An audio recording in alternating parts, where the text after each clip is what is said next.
Oh, Roger, she's picking on you again today. I know. Hi, Ashley. Hi, everybody. Hi, Lori.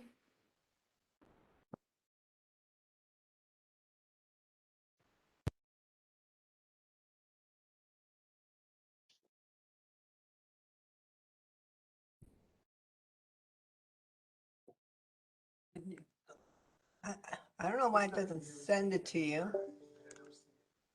Sorry.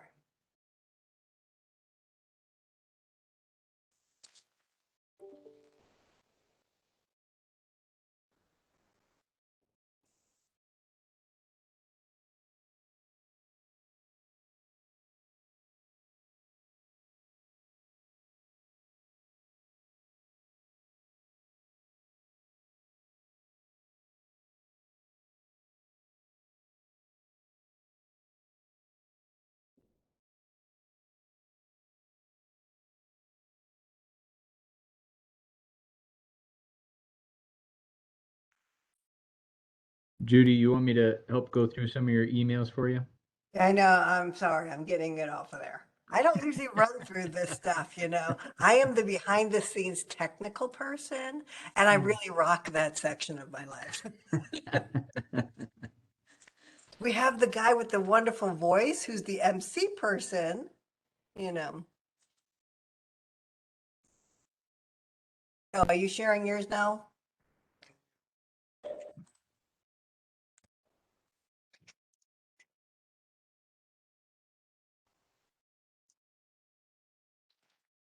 Okay, am I here? Good morning. Sorry, that last meeting went a little long. Good morning, Ashley. Good morning. I don't think we've had the pleasure yet, but I'm Brett Augustine. I'll give you an introduction in just a second. Sounds great. It's nice to meet you. You as well. My apologies.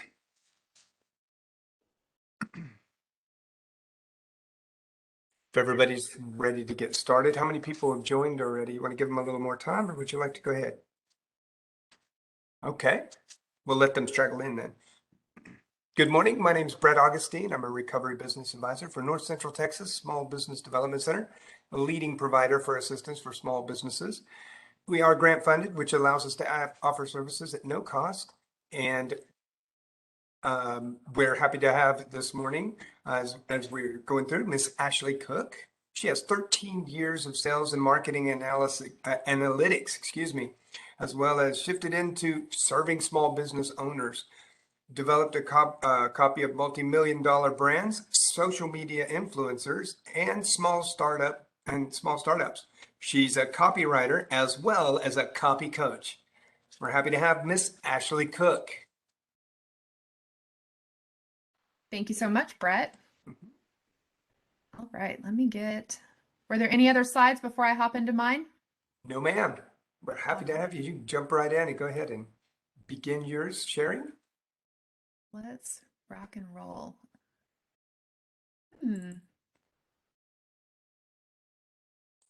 Hold on one second. It is wanting to No worries.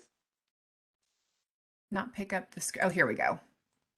It wasn't showing the initial screen that I had. All right, let me get into presentation mode and then we will go. So today, hi, welcome. I'm so excited to be meeting with y'all today. This is a topic that I love to talk with business owners about because it's one that can sometimes be an afterthought, even though we may ask for them. It's around testimonials and reviews and how do you start getting them more thoughtfully and then using them strategically to grow your business. So when we think about how businesses were back in the day before the internet, a lot of businesses really relied on word of mouth to grow their sales. And thanks to modern advances like technology, transportation, and the internet, the landscape today is different. We don't always go in person to do our business. But even though businesses may operate quite differently, especially over this past year when so much just shifted into that digital or online platform, word of mouth still matters and word of mouth is still crucial for growing your business. It just takes a little bit of a different form now than it did back before we had this whole digital component. So that's the focus of today's training. So let me go through what we're going to cover today and then we'll dive right in. So what I want to talk to you about is what is social proof, and it's a little bit of a bigger concept than just testimonials. So I wanted to ground us in that first, and why you can't grow without having social proof in your business. Then we'll get into the 4 types of social proof, and that's when we're going to really narrow into testimonials and reviews. We'll then transition into powerful ways to use testimonials in your business. What are the must-have parts of an A+ knockout testimonial? And then how can you start to get these more strategic testimonials for your business? So as you have questions, if you want, just go ahead and pop any of those into the chat, and I'll answer them as I go along, and then also cover them at the end whenever we're through kind of covering the material. All right, let's get going. All right, social proof. So I wanted to talk a little bit about, before we get into the nitty gritty and the how to go and do to get these, I wanted to talk a little bit about, it's kind of a theoretical concept of social proof. And the reason that we're going here is because social proof has to do with the psychology and how it influences people to purchase from your business. So I love this quote from Eric Hoffer. He says, when people are free to do as they please, they usually imitate one another.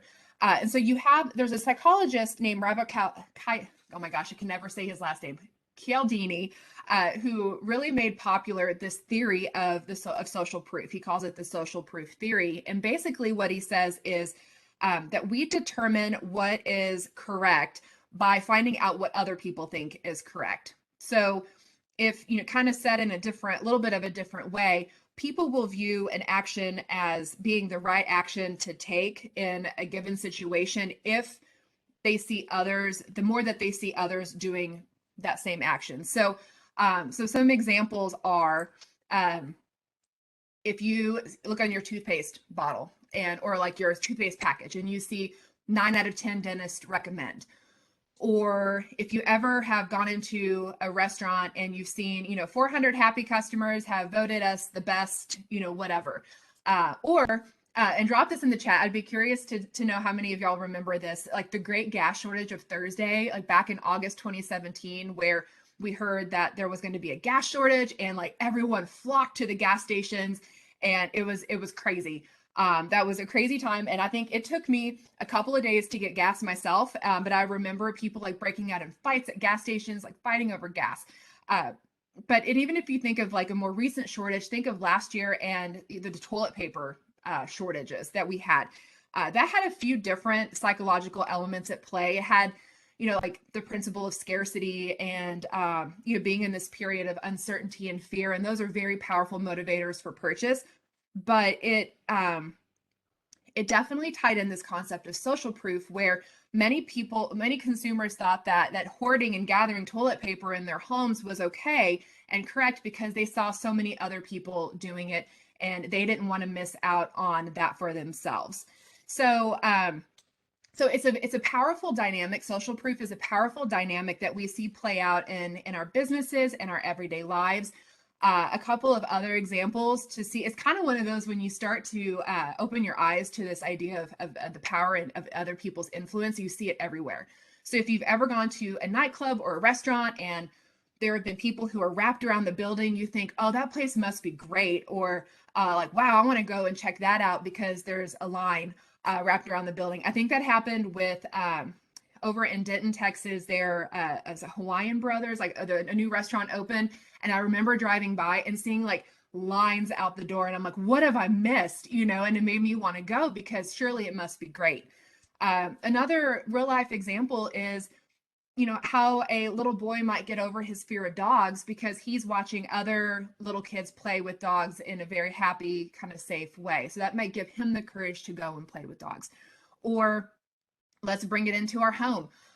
You're meal planning for dinner and you are looking online for recipes and you choose the one that has, 735 reviews on it instead of the one that has 17 because you think, oh, if it has 735 reviews and it's 4 or 5 stars, surely it must be great because so many people, hundreds of people have tried it. And it all goes back to this concept of that this action must be the correct one to take because so many others are doing it or have done it. So if we take that recipe example, what's interesting about this dynamic is that the recipe doesn't even have to be good. You don't have, like, the marketer doesn't have to prove that the recipe itself is delicious. If you, 'cause sometimes when you click into those, and this like frustrates me to like no end, when you click into the reviews and you're reading them, people will rate the recipe 4-star or 5-star, but then you read it and it's like, oh, this sounds so good, or oh, I can't wait to try it. But so the marketer didn't have to do any, they just had to show that many others thought that the recipe was great. And often that's enough time, or that's enough reason to get people to choose that recipe and cook it for themselves. Now, I say that to say, it doesn't mean that you absolutely want to have high quality reviews. You absolutely want to have a high quality, top-notch product or service that you're providing people, and to do your consumer research and encourage. And today is all around how do you get those high quality reviews.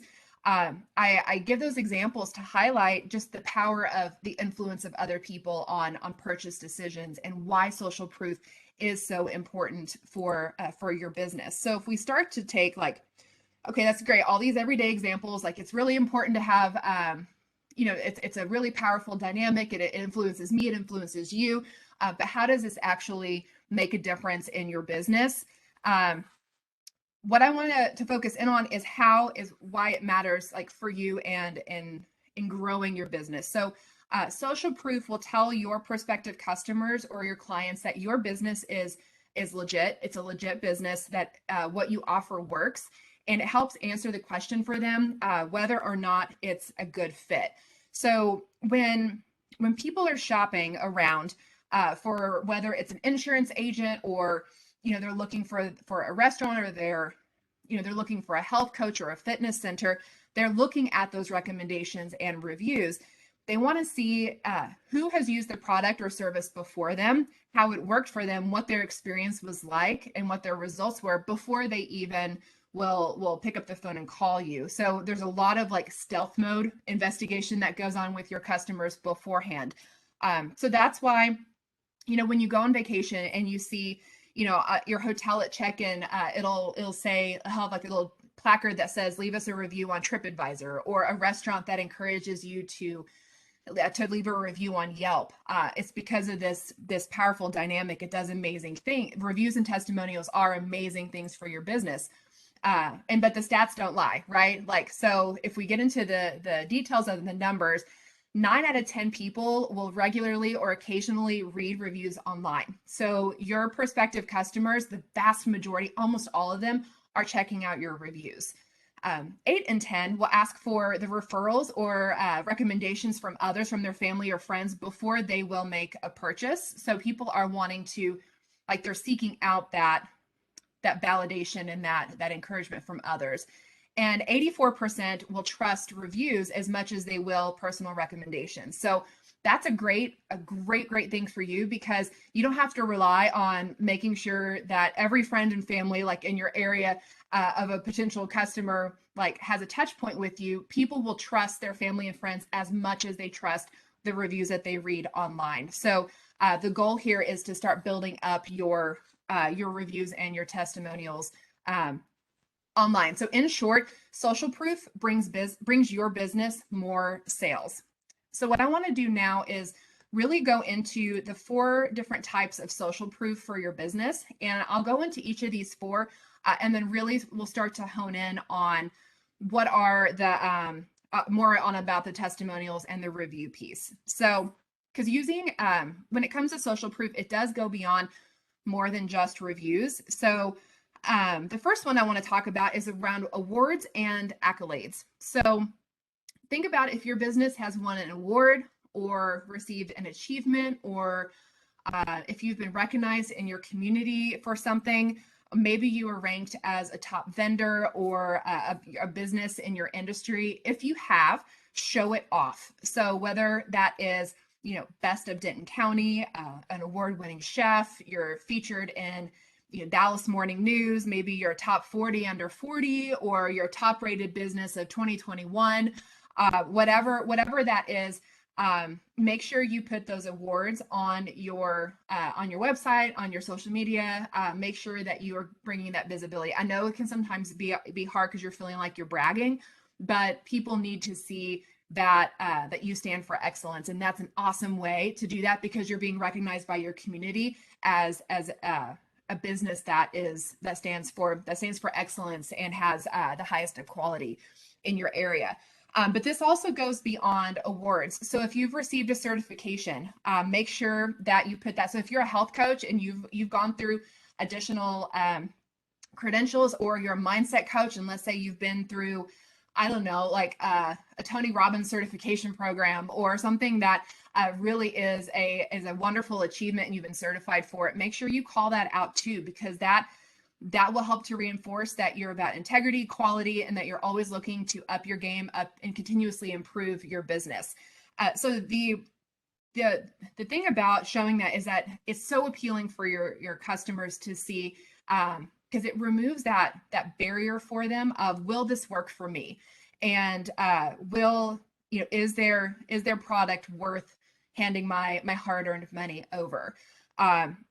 And the cool thing about these is that a lot of these awards and these certifications will also, the organizations that give them to you will also give you a digital badge.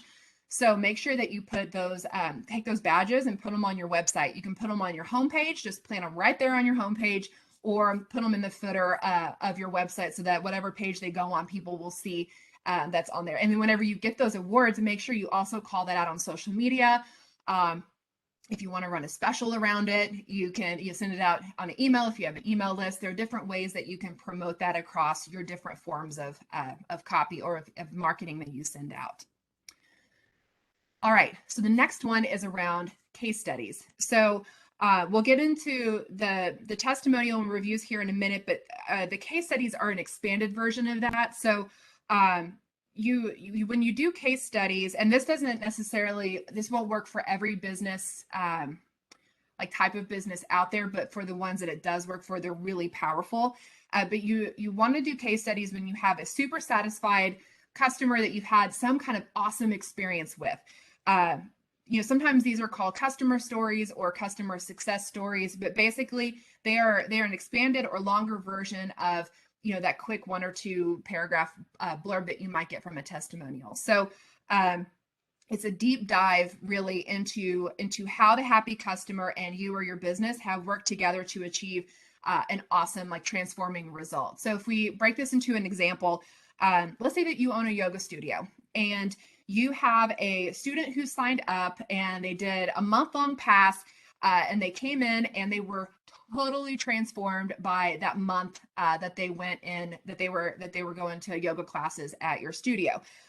They enthusiastically agree to do a case study with you, and you're like, great, now what? How do I actually put this together? So what you want to first do on a case study is figure out what that hook is. And when you're first starting out, it's okay to have a working draft of that, because then you can tighten it up after you actually get the case study developed out. But that catchy headline is going to be what you have on your site that encourages people to, like, click into it and read more. So in this case, it could be how a tired single mom lost weight and regained her energy through yoga. So every mom who's out there who's feeling really tired and wishing that they had more energy is going to see that and be like, oh, I want to know, how this happened. And how yoga can actually help you, like, increase energy. I thought it was about relaxation. And so they click into it. And when they start reading into it, you'll see a quote from the person that is like the raving review, the shining, part of their experience. And then it goes into the meat of the case study. So the big sections of that case study are going to be what it's going to be the setup piece. So what it's like, being a woman who's a mom, who is maybe she's, working all the time, running all the errands, doing all the things, changing all the diapers. She doesn't have enough time for herself. She's prioritizing everyone else's care. She doesn't have time to make a healthy meal. So she's eating her kids, bites of her kids' food, that they don't want to eat, or she's drinking cold cups of coffee in the morning because she can't have it piping hot. Whatever that setup is, that talks about the before, kind of what her life was like before she started coming to your studio. And then you'll shift into what her experience was like when she first came through the door and over the course of that month. So How many classes did she take? What was, how were the instructors? Use direct quotes as much as you can from her. So what you can do is kind of craft these questions before, and you can just do a Zoom call, do a recorded Zoom call with this mom and ask these questions to get this kind of content. But really during this middle section, you're wanting to explore what was her experience like? When did she start noticing energy change? What kept her going back? What was it about this particular yoga studio that she really loved?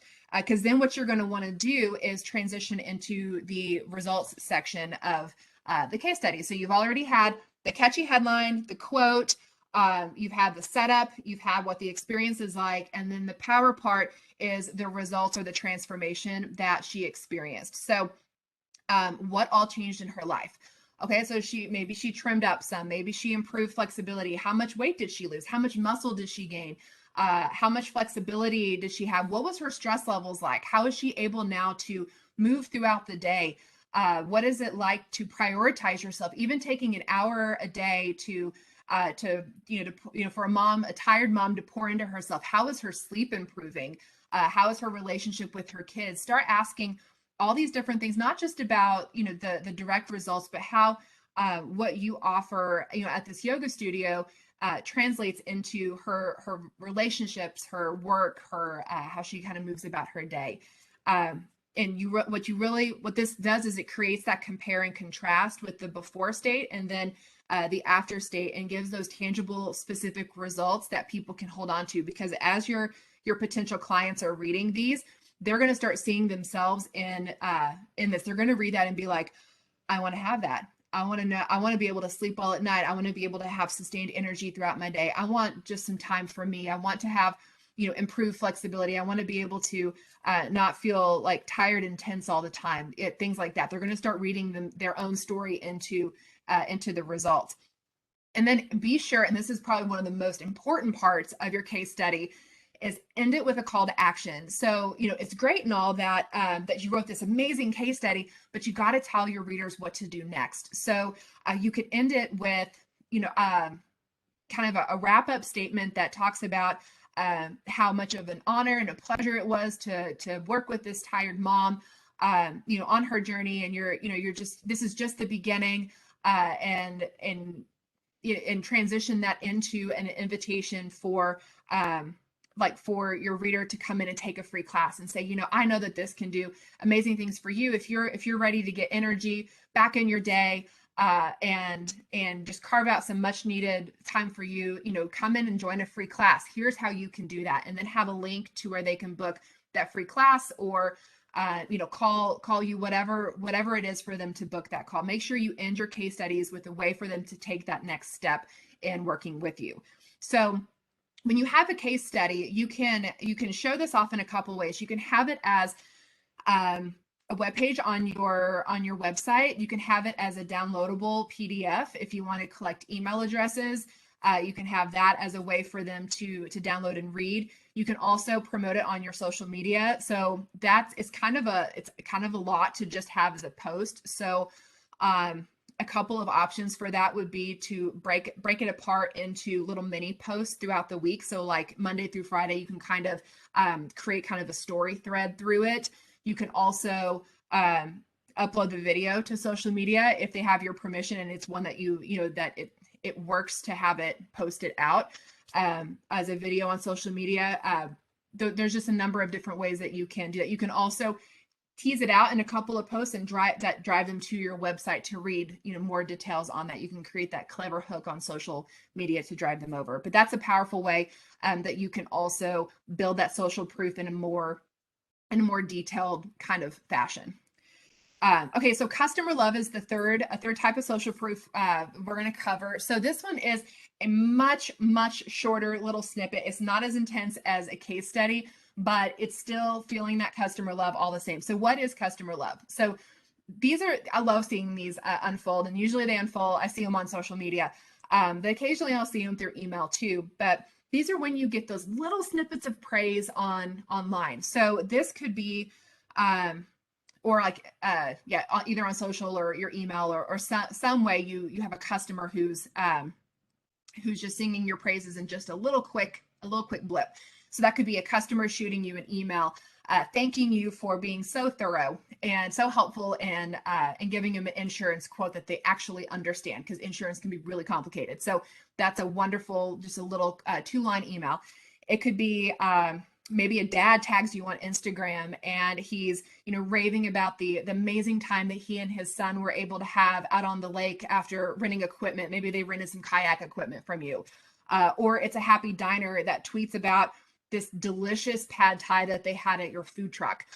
Either way, these are just short little tags or call outs where your business is being mentioned. So what you want to do with these when these happen is when they're tweeting you or tagging you or mentioning you on social media or sending you in that email, first comment back on their page, thank them, for either on their post or their story, and be like, oh my gosh, show your appreciation. What an honor it was. It was so happy to meet you. I'm so glad you liked the pad thai. And then share it onto your page. So either do, a screenshot, or if you're tagged in it, it'll let you share it as well. But make sure you absolutely share that on your page. And here's why that matters. It's a powerful way to get social proof in front of your customers in just a very quick, kind of informal way.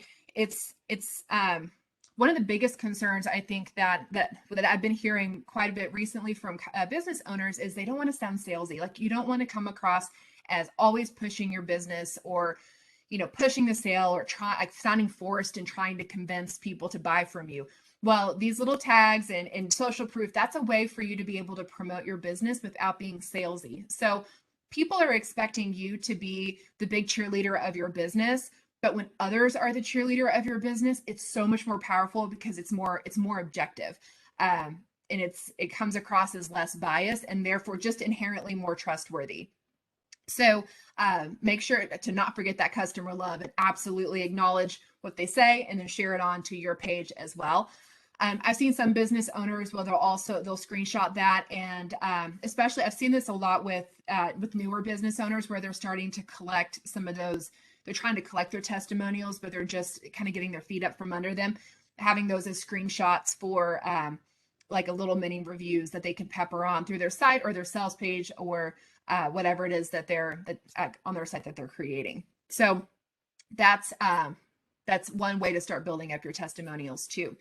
So that leads me to transitioning to testimonials and reviews. But before we get to there, just wanted to make sure if you have any questions, please be sure and pop those in the chat. And I did want to ask and see, out of these 4, awards and accolades, case studies, customer love, and testimonials and reviews, which of these 4 do you have already in your business?